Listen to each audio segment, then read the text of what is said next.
thank you so much for joining us this morning again. Now, in countries with complex domestic situations, citizens have very little opportunity to exercise influence on governments or government policies. Our democracy shows signs of progress. Significant challenges remain irrespective. Election malpractices, electoral violence, and all those things sometimes just make it difficult for people to know where they can position themselves in the entire scheme of things. Deep-seated socioeconomic inequalities hinder a full realization of our democratic rights as a people. Robust democracy, we all know, thrives with respect to human rights, civil liberties, rule of law, press freedom, particularly, and in all of these, is in how people, relate in all these things. How do we facilitate citizen participation in governance, be it at the federal, state, or local government, not just to complain about what government is doing or not doing, but how they really get involved in the entire process? Two gentlemen join us for this conversation this morning. Dr. Abiola Salami is here. He's convener, Make a Difference Leadership Initiative. He's also a performance strategist. Thank you for joining us this morning. Thank you for having me. We also have Mr. John Mutu in our Abuja studio. He's a parliamentary engagement advisor. Thank you for joining us, Mr. Mutu. Thank you so much. Good morning, Ayo. Let me begin with you, Mr. Mutu. And I'm beginning with you because largely most of our governance today is about politics. It's about democracy is about politics. And politics here, we're talking about party politics and the rest of it. So, and I also know that you've moved around a bit, trying to facilitate engagement to the people and particularly legislators to even know their own rights. I've done that more than a decade ago. What is your understanding of citizen participation? What's the level or measure of citizen participation from what you know in this democratic experience so far? Thank you very much, Ayo. This is a very important topic, and I want to really thank you and congratulate Nigerians for opportunities like this to discuss this very, very important issue. Let me start by saying that Nigeria practices a presidential democracy, and in a presidential democracy, citizens' participation is the core of a presidential democracy. And in this case, I want to maybe qualify that participation to say active participation of citizens, because our constitution is clear. It says that the welfare and security of the citizens shall be the primary purpose of government.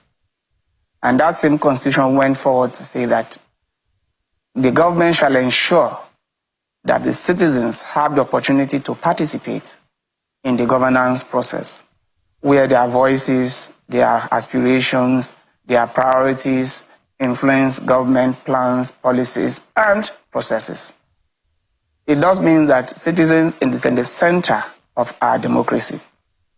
And there are various platforms, various opportunities through which citizens can participate, starting from the leadership recruitment process, which is the election. The Constitution provides that for elective officials, they must continue to go back to the citizens to renew their mandate every 4 years. That is at the national level. But at the local government level, depending on the laws of each state, elected officials at the local government, chairmen and councillors, are also expected to go back to the electorate to renew their mandate, to seek their support until the citizens vote for you. The person with the highest votes eventually have the right to represent the citizens. So it starts from the electoral process. So nobody can get into government in an elective position without the citizens voting for it. So whoever is sitting there representing the people. That is the first place. The second place is opportunities for citizens to influence government policies, plans, and budgets. The budget process at the national and the state level provides for opportunities for citizens to also participate in that process. It may be varied across board, but at least there are clear opportunities for citizens to participate. The other opportunity is moving downstream from influencing the budget to tracking government policies and programs. How are they implementing those policies? How are they implementing the budget? Are the budget speaking to the needs and priorities of the citizens? Are they complying with the laws passed by the legislature? It's another opportunity. Right? So there are various opportunities, and holding the public officials accountable is also another opportunity. True. But for you to be able to hold them accountable, you must be actively involved in monitoring and tracking the implementation of those policies. It's not for you to sit down and wait for you to come and check what is, but you must be part of it as it goes on. Actively. I use that word actively, deliberately. Let me bring this so there to... are various opportunities for citizens to participate. Absolutely. But the level of participation is what we'll be discussing. Okay. And what we can do to increase that level is what we can be discussing. Whether or not people even participate is the issue. I think that will be our first step here now. Dr. Salami, you've listened to Mr. Mutu. And, you know, first of all, from all that he has said, and your understanding of whether or not people, citizens, are one, aware, or secondly, participating at all, much less his emphasis on active participation. What's your assessment? Thank you very much. It's great to be here. Thanks to Channels TV for always engaging Nigerians and informing Nigerians on what is really important.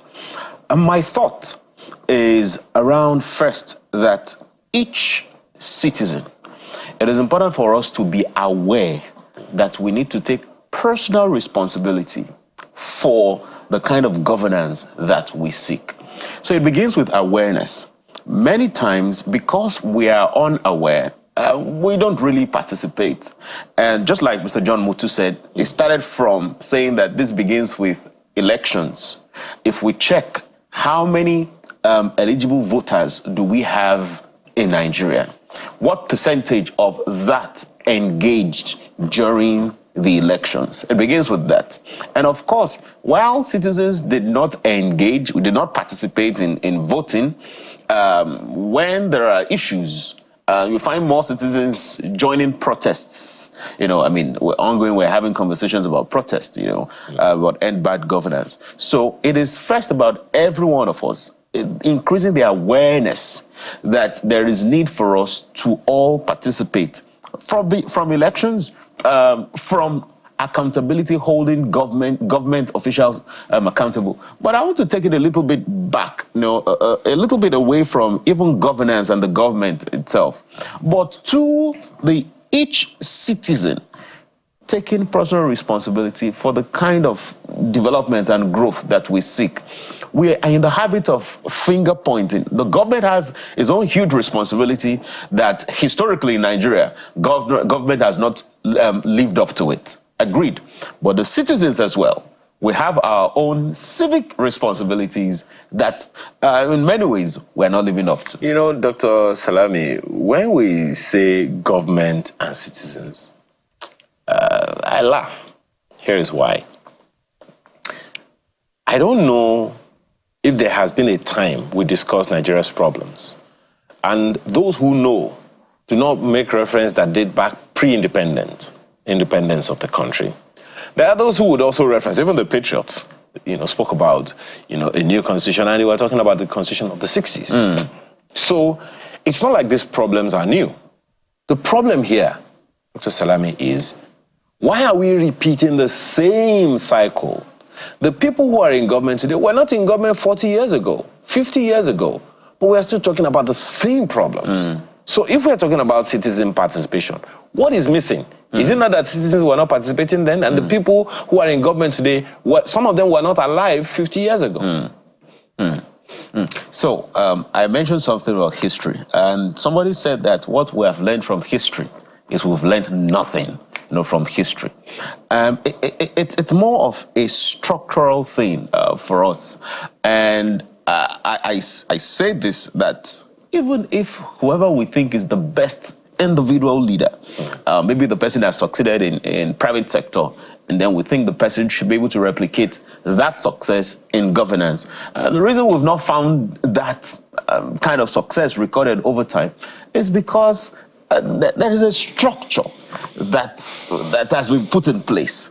And based on how that structure is, it is not allowing the kind of growth and some expectations that we have. Talking about citizen participation, to what extent does the average person on the road, to what extent does a government policy touch that person? I'm talking about, the artisans, I'm talking about, yes, that group, to what extent? But you realize that when it's election period, people go to them and ask them to come and vote. And then all the issues around, giving people money or rice or all of those things, just to vote, they don't even understand what it is that they're doing, right? So it's structured, right? This did not happen in this dispensation. It has always been.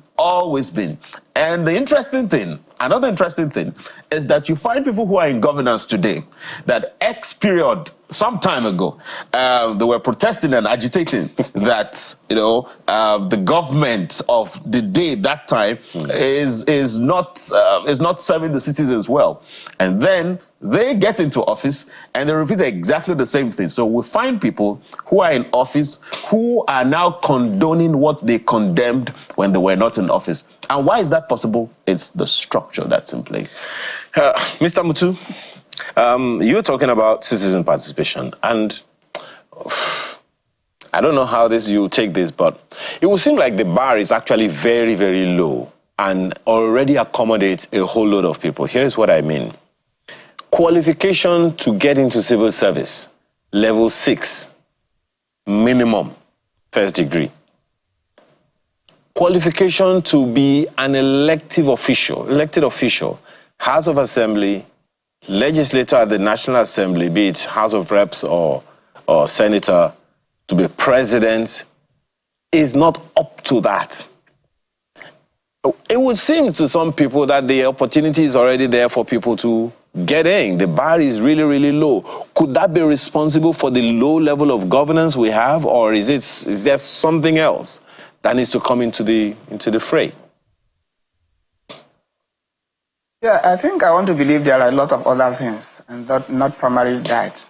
Because if you look at governance across maybe the states, you will see where we've had professors becoming ministers, PhD holders going into government, master's degrees holders going into government. We've even seen professors becoming local government chairmen in this country. Have they been able to perform better than people who went in with secondary school certificates?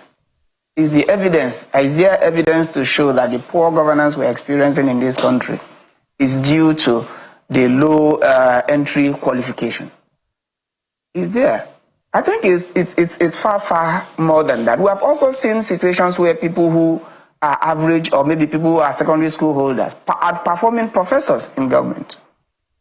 We've seen what happened in Cross River in the last 8 years. He was a professor, but was he better than his predecessors, or was he better than his peers who may not have those level of qualification? We've also seen people in the National Assembly, State Assembly, who are PhD holders. Did they perform better than their peers who came in as maybe secondary school or first degree holders? I don't think it's only that, but let me also give you my thoughts. Bad behavior reinforces itself when there are no consequences.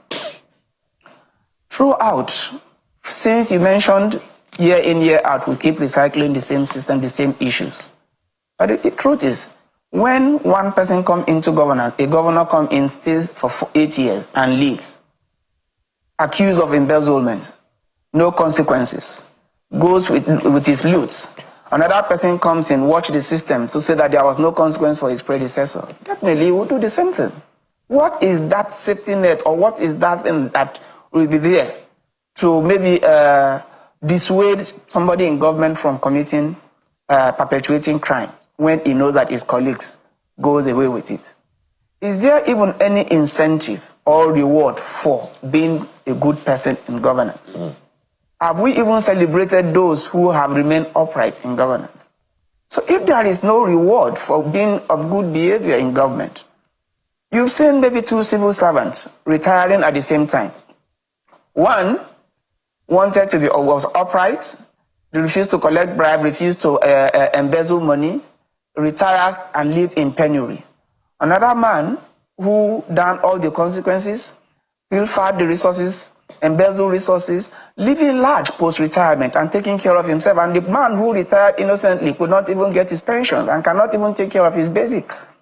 So if you are coming into government, who will you choose to be like? Will you want to emulate the poor man who dies wretched, who cannot even afford a roof over his head, cannot even train his children in school, and is queuing on the queue to collect his pension? Or will you want to be the man who is able to send all his school abroad and is living large, driving SUVs, all going through the same system?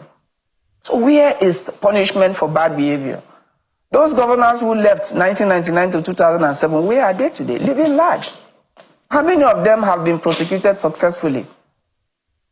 So those are the issues. And once there is no consequence for embezzlement, for corruption in government, people will continue to do the same because there is no consequence for it. I think that is the number one thing. Citizens need to rise up and hold people accountable in government. Citizens need to rise up and ensure that those who did well in government are rewarded and used as role model and even given better opportunities. But today, the man with the money is the one that is celebrated. The man with the money is the one that goes into the next higher position. So everybody wants to live large. Everybody wants to live the good life. I think that is one major issue that we need to look at, and citizens have a critical role, including the media, to make sure that people are held accountable for bad behavior. You agree? Stop here for now. Okay, you agree with him on that? I agree 100%, because we seem to be hypocritical as citizens, because the same citizen who is in some sects demanding for good governance is the same citizen that is following the man or the woman with the money. And it begins with that, again, personal responsibility, accountability. Like you said, the governors that led between 1999 and 2000, for example, who has looked into their activities and then prosecuted them? Who has looked at even between 2007 and 2014, I think that's the second dispensation, every one of, not just governors, legislators, I mean, every one of them. Because when there is no consequence for action, it will just repeat it. But is it, I apologize, on that, is it that that wasn't done at all? Because I know that a number of governors were prosecuted. And what he used is successfully. Because I remember, I think it was Governor Odili, at some point, a few of them actually got, some judgments against them that didn't really augur well. Those who were not prosecuted successfully in Nigeria were prosecuted abroad successfully.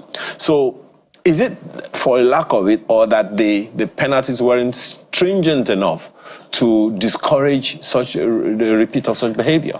You just said it. It's not, because we can't say now and point at 1, 2, 3, 4 people that were guilty of corruption and say this is exactly what happened to them. So it will be a deterrent to anyone else that would have done that. And so it's not that there is no consequence. Where there is no consequence, it's not stringent, and it's not enough for people to say they won't go into it. No, it's either there's consequence or there's no consequence. So there is no consequence. Okay. So there's no consequence. And as citizens, we need to get to that place where even ourselves, we are not guilty of the condemnation we are giving to others. See, somebody said that there are two kinds of Nigerians. That there are the Nigerians in office embezzling, and there are the Nigerians who can't wait to get into office to embezzle. I said I disagree with that. And then until the person told me, one, who are the people who collect money to vote? Is it the people in politics or the citizens? I said the citizens. Two, said that when you go to maybe a civil service commission, you need to get something done, and then they pass you from place to place to place to place to place, and then you need to grease some people's palms before they get what they are supposed to do, what you are supposed to receive as your right as a citizen. He said, who are the people there? Is it the people in government or citizens? I said citizens. So he said, so what are you saying? That because every one of us, back to personal responsibility, every one of us taking personal responsibility, having integrity to build and move the nation forward. There are people, as we speak, who are agitating to, get into governance. And the purpose is not service. The purpose, if it is service, is to serve themselves and to serve their cronies. And that is why I said that the structure we have and the culture we have continues to do this thing, continues to make this happen, continues to replicate the poor governance that we have.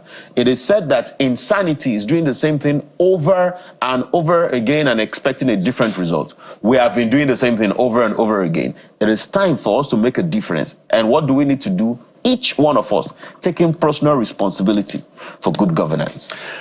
Mr. Mutu, so Dr. Salami talked the other time about structures, that the structures that we have built ourselves on over the years is making us vulnerable in this behavior, is making us to repeat the same pattern over the years. When I put it to him that the people who are in government today were not in government 40, 50 years ago, a good number of them were not, but there are those who are. So in terms of those structures, do you agree with him about those structures? Because be it military or civil governance, we've seen the difference in this country. So if we're talking about structures that are faulty over the years, over the decades, what are these structures? There are those who would point to the Constitution as one of them. Do you agree with them? I think the Constitution is one of them, but let's also look at some of those social structures, not necessarily the legal structures. Where everybody says it is our turn, right? When you say it is our turn, what are you specifically saying when you say it is our turn? It is more or less saying that it is our turn to get into government. So when you get into government, what are you intending to do? Right? You are not looking at the nation, you are not looking at service delivery, you are not looking at good governance, but it is our own turn to benefit from the Commonwealth. So when you see zoning, rotational presidency, rotational governorships, senatorial in the House of Reps should be zoned. You have had your share, it is now our turn. So when the person gets into government, his own focus is his people, his own zone, is his immediate constituency. These are my people, this is my community. And my expectation is to satisfy their needs and their interests. Others are waiting for their turn.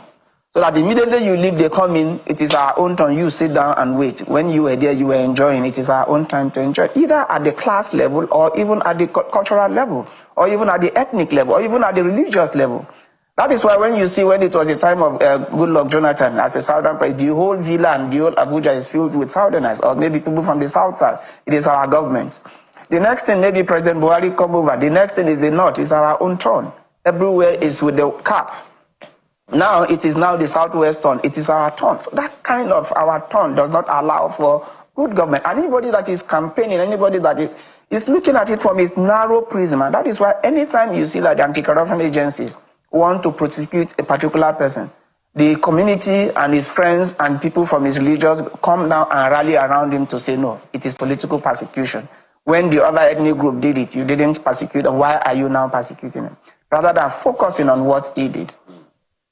I'm sure some of us also saw the video of this policeman that is being prosecuted for drug, the former, I can't remember, Carey, when he was granted bail to go back to his village. You saw the way he was received by his community. With ovation. You also saw the guy, Wadume, who from Taraba State, who was arrested for a kidnapper that was arrested for killing policemen and all that by the military.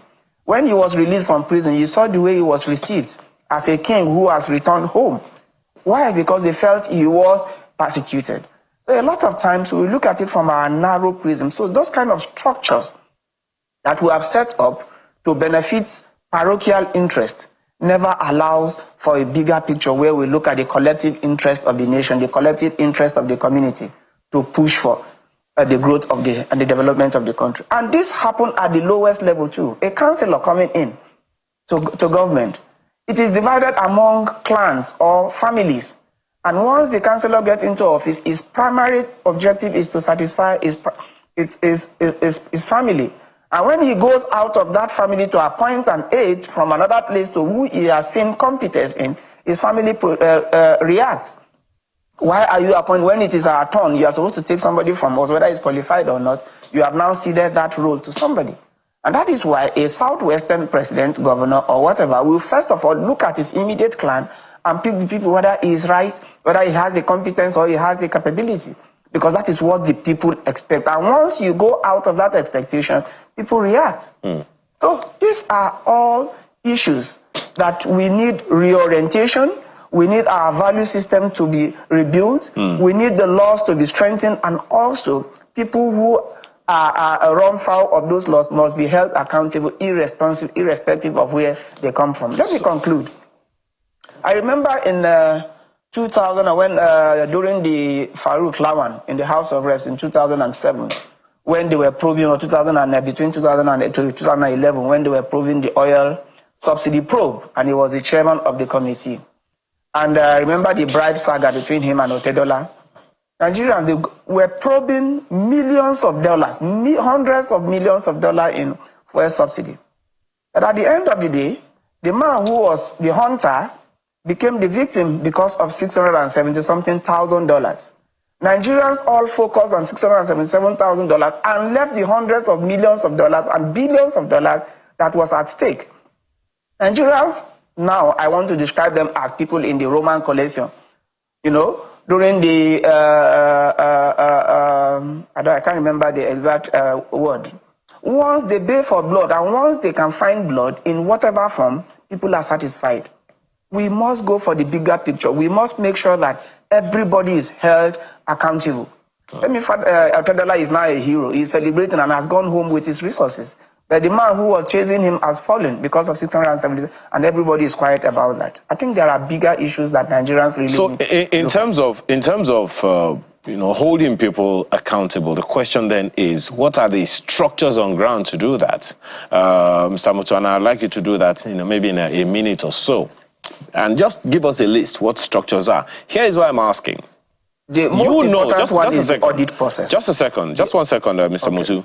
You are aware, we'll come to that audit process as one of those instruments, but you are aware that in this country there have been several attempts to recall legislators according to the Constitution, according to the laws that set them up, that these people can be recalled. How many people have been successfully recalled in the name of citizen participation? So if the structures of holding people to account is not easy, it's unnecessarily and overly cumbersome, why would people be interested in holding them to account? I agree with you completely. They are quite cumbersome, but there are also other opportunities. There are some that are cumbersome, but it is now for citizens to push for those systems to be amended. The constitutional amendment process is going on. Has anybody even raised that as an issue for consideration? Our citizens groups even submitted a memo to the National Assembly for consideration on reducing some of those barriers that hinders effective accountability. And look, and I was going back to the issue of the audit process. The audit process is the most important mechanism for holding people to account on a day-to-day basis because it's a continuous process. But that audit process has been so weakened deliberately by the executive because they don't want anybody to hold them to account. And you'll be surprised that the Auditor General's office till today, it depends on the 1956 ordinance, has no enabling law that is supposed to enhance its effectiveness. And how do you expect that office to perform when it's not even effectively funded? So that is the Auditor General's office is number one. Number two is the legislature, who has been given the primary responsibility of providing oversight, and they have failed woefully on that mandate, woefully. And that can also be explained. There are a lot of also other challenges that inhibit their ability to perform that function. And number one is citizens' inability to also hold them to account. And one of it is the recall issue that you mentioned. But these same members of the National Assembly or the State Assembly, who you have judged not to have performed, will come back tomorrow to seek re-election because of the resources at their disposal. Nigerians still queue and vote for them. So when you vote for them to come back, collect your own share, and they come back, what do you think they will do? The first interest is to recoup their resources that they have wasted during the elections. The third one is the anti-corruption agencies. The EFCC, the ICPC, the NFIU, and also the Code of Conduct Bureau are also structures that are supposed to enhance accountability. But again, politics, control, external influences have also weakened their ability to, and corruption has also weakened their ability. And lastly, the judiciary.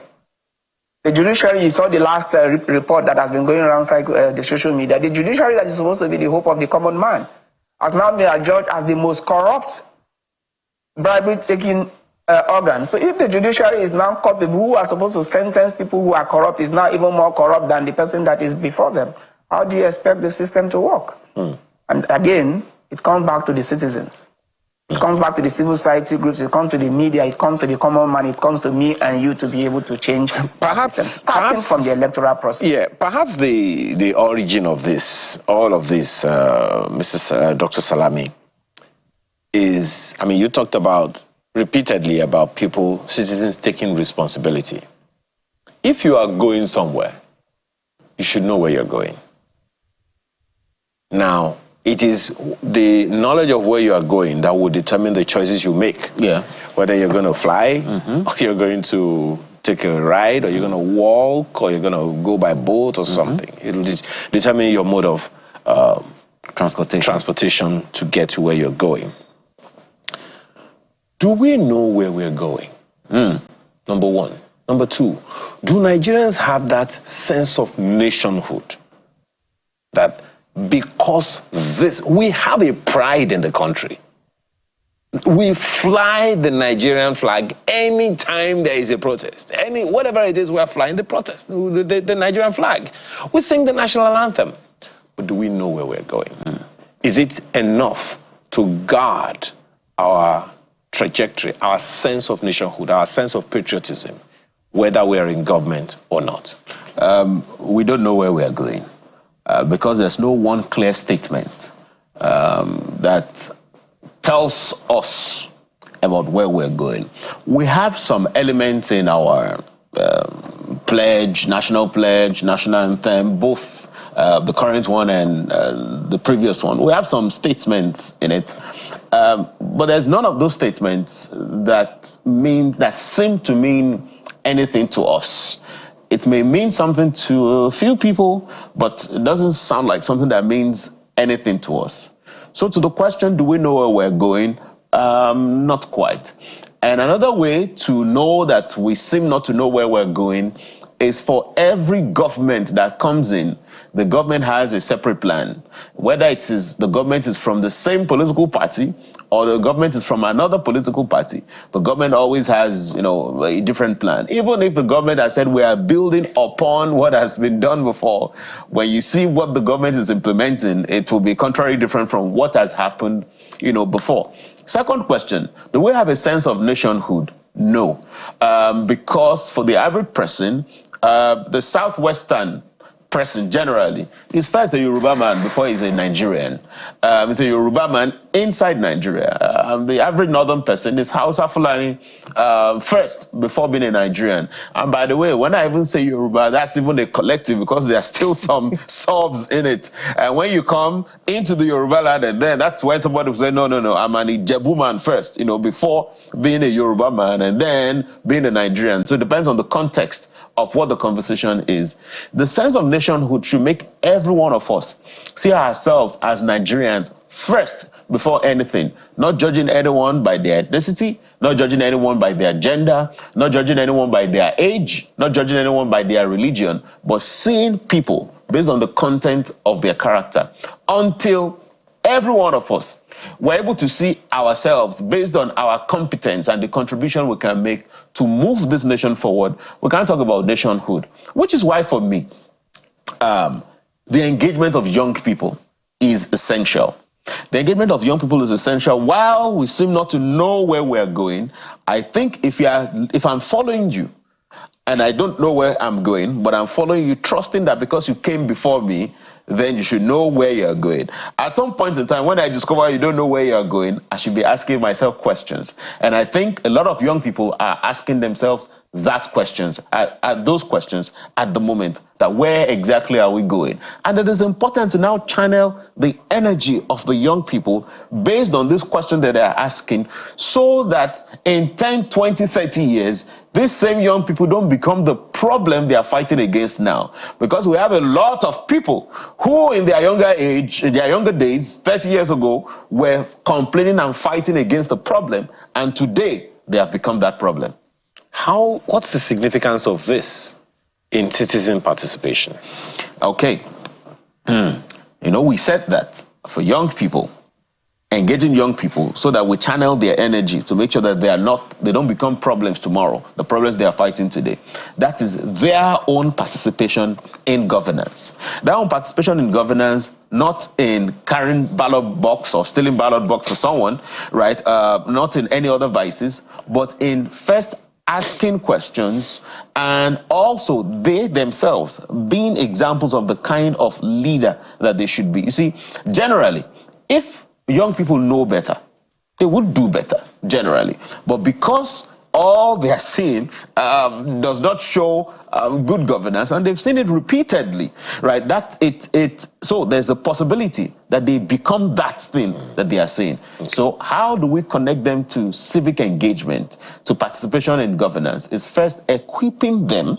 Second, knowing that they can ask questions. Third, giving them the orientation that whatever it is you are saying, you're complaining about now, you are meant to be a solution. Because insanity is doing the same thing over and over again and expecting a different result. Well, Mr. Mutu, same question to you, but the angle I'd like you to look at it is from the political angle. There are those who think that the young people that he spoke about are not really being engaged in the political process. They're just like tools or instruments that some people use for political, achievements and all of that. So in terms of engaging the young people, what should be the narrative, particularly at the lowest levels of governance in the country, the local government?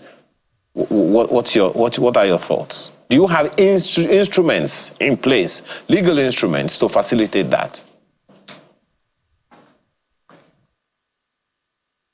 Important question, but permit me to maybe take it this way. Do you know where you are going? It's a leadership question. It's not a followers question. It's a leadership question. Most of young people, citizens, are followers. We follow the leaders. And in this case, government, right? So even let's ask, have our leaders been able to even chart a vision or a course of action for Nigerians to follow? The answer is no. And that is why the young people are asking, where are we going? There is no sense of direction in government across board. Go to the advanced democracies, you see development agendas of 50 years, a long-term development plan, outlining where we want to be in 50 years, outlining where we want to be in 100 years, outlining so you now have a long-term plan broken down into medium and short-term. Let's ask ourselves in this country, do we have a long-term development plan? Once upon a time, we used to have the Vision 2020, the Vision 2010, and all that. What is our development framework? What is our development agenda? What you hear the 8-point agenda, 5-point agenda, 11-point agenda. And what is the vision that will form a rallying point for everybody to look up to and work towards? Either at the state level, at the federal level, or at the local government level. There is none. And what we see now across is a medium-term development goal, crafted into the MTEF, medium-term expenditure framework, not even the medium-term plan.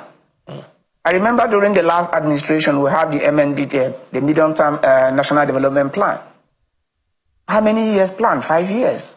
Is that a vision? A 5 years plan? That is a short-term plan, not even a medium-term plan. Right? So, in the current administration, we want to see where do they see Nigeria getting in the next 10 years? Where do they see Nigeria being in the next 20 years or in the next 30 years? That kind of vision will allow the younger people and the followers to be able to now key in and see where they can contribute and how they can contribute towards achieving that vision. And that is why Nigeria failed to achieve the MDGs, the medium-term, the MDGs. And now the SDGs 2030 is almost here. We have still not been able to achieve them because we don't have vision. So where are we going is a function of vision, and it's a function of mission, crafted into a development plan, crafted that will influence the budget, that will now influence policies, plans, and people can now work towards achieving that. So if I'm a youth, what am I looking forward to? Who am I even looking forward to? At the local government level, where governance has collapsed, who do they look up to? A chairman who is no longer in his local government but is in the state capital. Well, you know, Mr. Mutu, the councillor who is supposed to be in and provide leadership is not there. There are so many issues that you have raised in your responses. So many issues you have raised in your response. You know, I'm asking you questions and you are giving me more questions. I thought I was going to get answers, but you know, I mean, it's the reality, right? You see, Ayo, what I'm trying to do is to provide the context so that we don't blame the followers too much. We don't blame the youth too much. Well, right? It's understandable. But again, in this part, it is a leadership, but the citizens need to start asking the question, where are we going, and hold them accountable. I think that is the message. Yes, especially because even the followers themselves will get into leadership eventually. A quick corrigendum before we go. I mentioned something the other time, and I've been happily, corrected on it, that the grade levels in Nigeria, in the federal civil service, first degree holders start on grade level 8, not 6. Well, at least it's not school sat. Thank you, Fatima Kazim, for that. It's been a while since I left civil service, so maybe that's why I lost that one. But so it's even grade level 8. And what's the lowest legislative assistant to any legislator, Mr. Mutu? When you say the lowest, how do you mean? In terms of grade level in the civil service. No, when you say the legislative aides are appointees. Okay. So I thought they usually have some civil servants or, from the civil service with them. Sorry, I didn't get the question. There was a glitch here, sorry. I thought they usually have some civil service officers with them. No, they have political appointees. Only political appointees. Civil servant provides secretarial support at the committee level, but they have political appointees who are now graded. You see, another education that we all need to get. But thank you so much for that one. Okay, there is this other information that's come to us. Skittish Money says, we need to accept that we all cannot be millionaires before we reach the promised land. Government, teacher is culture and tradition. This sounds like Fela's line. And the culture of impunity we have created will not change the country. And by the way, when you spoke about vision the other time, Mr. Mutu, don't forget we have that statement from, I think, the previous government talking about Agenda 2050. That sounds like a long-term plan on its own, but how have the states taken ownership of that for their own development? That's another conversation for another day. We have to thank you, gentlemen, for being here this morning. Mr. John Mutu is Parliamentary Engagement Advisor. Thank you so much for your time, as well as Dr. Abiola Salami, thank you so much. Convener, Make a Difference Leadership Initiative, and also a performance strategist. I was actually going to ask you if there is a role for the private sector in all of this, citizen participation, but let's leave that to another time before we start another topic this morning. Well, that's the first conversation we're having this morning, citizens' participation in governance, and we've largely spoken about young people. On Monday, it'll be International Youth Day, and we want to have a focus on that this morning, particularly from the theme of the International Youth Day of Monday. We'll be back.